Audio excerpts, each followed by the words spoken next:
Hello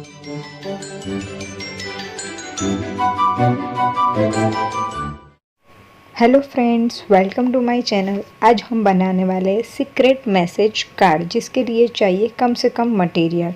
colour chart paper मैं यहाँ पे यूज़ कर रही हूँ ब्लू, येलो एंड वाइट। आप कोई सा भी कॉम्बिनेशन ले सकते हो, लेकिन 3 कलर की या 2 कलर की होनी चाहिए। और डिज़ाइनर पेपर, अगर आप उसमें फ़ोटो इंक्लूड करना चाहते हो तो आप फ़ोटोज़ भी ले सकते हैं। सबसे पहले मेरी चैनल को सब्सक्राइब कीजिए, लाइक कीजिए और ज़्यादा से ज़्यादा शेयर कीजिए। और इस वीडियो को एंड तक ज़रूर देखना। विदाउट हुए बोर, चलते हैं ट्यूटोरियल की ओर।